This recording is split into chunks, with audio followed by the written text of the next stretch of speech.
মহিলাদের ঠোঁটে লিপস্টিক ব্যবহার করা যাবে কি না? অনেক মহিলা চুল বিক্রি করে, এটা জায়েজ আছে কিনা? বিবস্ত্র হয়ে গোসল করা যাবে কিনা? শাড়ি পরে নামাজ হবে না, কথাটা কতটুকু সত্য? অজু অবস্থায় বাচ্চাকে দুধ পান করালে কি অজু ভেঙে যাবে? সফল হতে হলে কিভাবে দোয়া করলে কবুল হওয়ার সম্ভাবনা বেশি? ব্র্যাক এনজিওতে চাকরি করি, অর্থাৎ কিস্তির চাকরি, আমার জন্য বেতন কি হালাল হবে? দায় রাখা কি পুরুষের জন্য বাধ্যতামূলক? স্বামী চাইলে বউ একাকী অবস্থায় টিপ দিতে পারবে কি না? ইমাম যদি সহিভাবে সূরা কেরাত পড়তে না পারে, সেই ইমামের পিছনে কি নামাজ হবে? ঋণগ্রস্ত হয়ে ঋণ পরিশোধ না করে কি আত্মীয় স্বজনকে সাহায্য করা যাবে? কোরআন কারীম ভুল পড়লে কি গুনাহ হবে? খেলার সামগ্রী বিক্রয় করা যাবে কিনা? মেয়েদের জামাতে নাকি ব্যক্তিগতভাবে নামাজ আদায় করা উত্তম? কোনো দাবি আদায়ের জন্য কি রাস্তায় নেমে আন্দোলন করা যাবে? মহারণার টাকা যদি কিছু বাকি রাখা হয়, পরে তা পরিশোধ করার ইচ্ছা থাকে, তাহলে কি সেটা জায়েজ হবে? স্বামী বারবার অনুরোধে চুল কালো করা যাবে কিনা? বড় ভাইয়ের আগে বিয়ে করা যাবে কিনা? আর দেরি না করে আমরা তাহলে শুরু করছি মূল পর্ব আমাদের প্রশ্নোত্তরের। সালমা, আপনি জানতেছেন কোরআন কারীম ভুল পড়লে কি গুনাহ হবে? যদি অনিচ্ছাকৃত হয়, না জেনে হয়ে যায়, ইনশাআল্লাহর ফলে গুনাহ হবে না, কিন্তু শুদ্ধ পড়ার জন্য তার চেষ্টাটা থাকতে হবে। স্বামী বারবার অনুরোধে চুল কালো করা যাবে কিনা লুৎফুল করিম জানতে চেয়েছেন।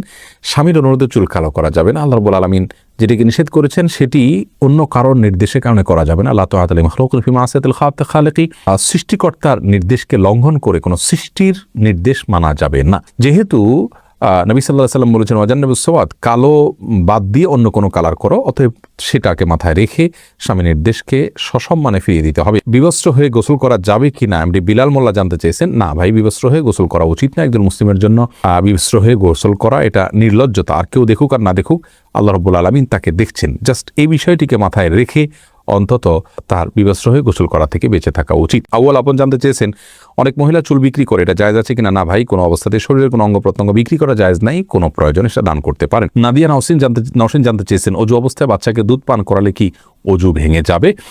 দুধ পান করলে অজু ভাঙবে না বোন। ফয়সাল আল ফাহাদ জানতে চেয়েছেন, মরণোত্তর চক্ষুদান কিংবা অন্য কোনো অঙ্গদান জায়েজ আছে কিনা? এটা ফ্যাশনে পরিণত হয়েছে আজকাল। একান্ত প্রয়োজন হলে কোনো ব্যক্তির জন্য কেউ দিতে পারেন, কিন্তু ফ্যাশন বানিয়ে নেওয়া এবং এটা মরে গেলে তো পচে গলে যাবে, লাভ কি, তার সাথে আমি দিয়ে যাই, এরকম দৃষ্টিভঙ্গি, এটা হলো লাদিনী বা নাস্তিক কবাদ এর যে চিন্তা, সেই চিন্তা থেকে এই দৃষ্টিভঙ্গি আসে। সেই দৃষ্টিকোণ থেকে গণহারে এটি দেওয়া যাবে না এভাবে। নবিতা, এই আইডি থেকে আপনি জানতে চেয়েছেন, শাড়ি পরে নামাজ হবে না, কথাটা কতটুকু সত্য? না ভাই, শাড়ি পরলে নামাজ হবে না, একথা সঠিক নয়। নামাজের সাথে কোন পোশাক পরে আপনি সালাত আদায় করছেন তার সম্পর্ক নয়। আপনি সালাত আদায় করার সময় সতর ঢাকছেন কিনা, এটা হলো মূল বিষয়। একসময় আমরা ছোটবেলা দেখতাম যে মা চাচিরা সাদা কাপড় পরে সালাত আদায় করতেন এবং এটাকে নামাজের কাপড় বলে মানুষ আলাদা নাম দিত। সে সমস্ত কাপড় সুতির থাকতো, অনেক পাতলা থাকতো, হাতের গোছাইতে দেখা যেত। এরকম যদি হয় তাহলে সেক্ষেত্রে সেটা নিয়ে নামাজের প্রশ্ন তোলা যেতে পারে। আর শুধু শাড়ি পরলে গলা, কাঁধ ইত্যাদি যে জায়গাগুলো ঢাকা উচিত নামাজের মধ্যে, সেগুলো ঢাকা যায় না, হাতের গোছা ইত্যাদি দেখা যায়। তো এই কারণে শুধু শাড়ি পরে নামাজ পড়লে নামাজ হওয়াটা কঠিন।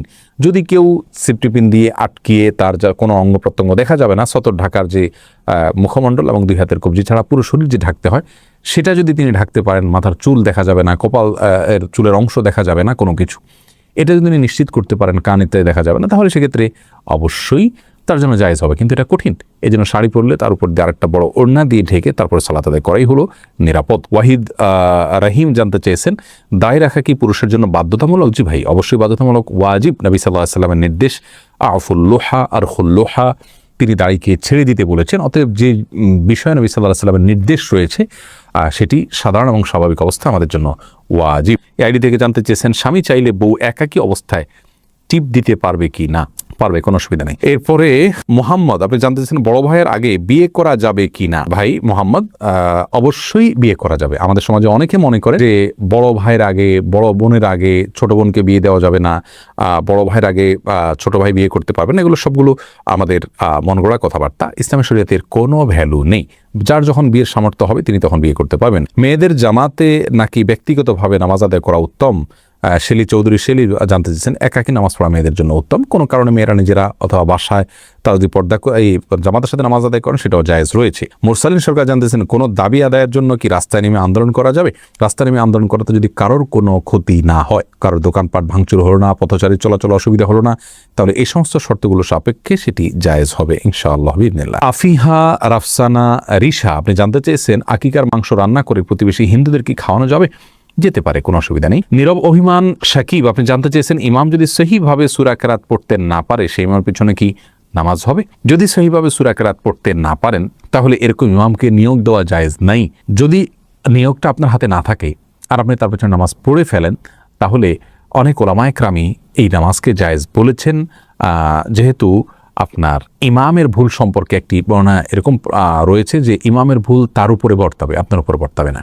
তবে যদি লাহনে জেলি হয়, অর্থাৎ এমন ভুল হয় যে ভুলটার কারণে অর্থের ব্যাপক বিকৃতি হয়ে যায়, তাহলে সেক্ষেত্রে ইমামের পেছনে নামাজ পড়লে নামাজ হবে না, আপনাকে নামাজ আবার দোহরাইতে হবে। আবুল কাশেম জানতে চেয়েছেন, আমি ব্র্যাক এনজিওতে চাকরি করি, অর্থাৎ কিস্তির চাকরি, আমার জন্য বেতন কি হালাল হবে? ভাই আমার, যদি আপনার কাজটা এমন থাকে যে সুদের কারবার কে সরাসরি আপনি হেল্প করতে হচ্ছে, আপনি সুদ দিচ্ছেন, সুদ গ্রহণ করছেন, অথবা সুদের হিসাব করছেন, সুদের স্যাংশন করছেন, তাহলে সেটি আপনার জন্য জায়েজ নাই। কারণ রাসূল করিম সাল্লাল্লাহু আলাইহি ওয়াসাল্লাম লানত বর্ষণ করেছেন সুদের সাক্ষী, সুদের লেখক, সুদের হিসাবদাতা, এদের সবার প্রতি। অতএব এর সাথে প্রত্যক্ষভাবে জড়িত হলে আপনার জন্য চাকরি করা জায়েজ হবে না।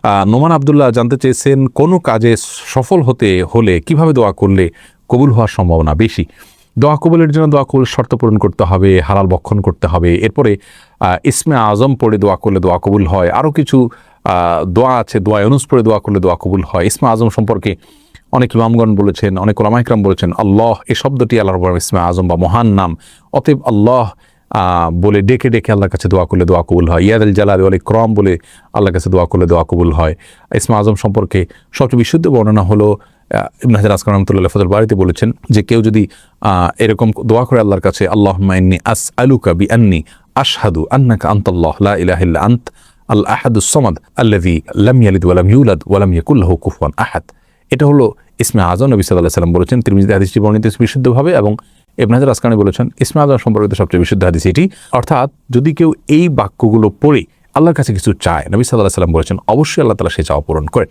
অথবা আপনি সেভাবে দোয়া করতে পারেন আল্লাহর কাছে। ইসলাম আতিকুল ইসলাম জানাচ্ছেন, মহারণার টাকা যদি কিছু বাকি রাখা হয়, পরে তা পরিশোধ করার ইচ্ছা থাকে, তাহলে কি সেটা জায়েজ হবে? হ্যাঁ, জায়েজ হবে, কোনো অসুবিধা নেই। যদি ইচ্ছা থাকে এবং সদিচ্ছা থাকে এবং তিনি সিরিয়াসলি যদি চেষ্টা করেন, বিয়ে হয়ে যাবে এবং এর কারণে কোনো গুনাহগার তিনি হবেন না।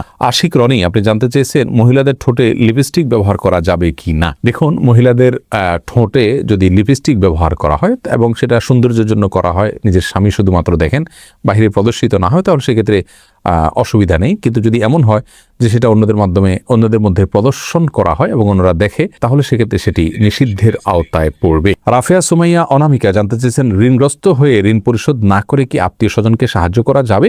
ঋণটা যদি সিস্টেমিক্যাল ঋণ হয়, যেটা আপনি কিস্তিতে পরিশোধ করছেন, পাওনাদারের কোনো প্রেশার নাই, তাহলে সেক্ষেত্রে সে ঋণ থাকা অবস্থায় আপনি দান সদকা করতে পারেন, কিন্তু অবশ্যই ঋণ পরিশোধ করা সদকা করার চাইতে উত্তম এবং ভালো। এমডি জামান জানতে চেয়েছেন, খেলার সামগ্রী বিক্রি করা যাবে কিনা?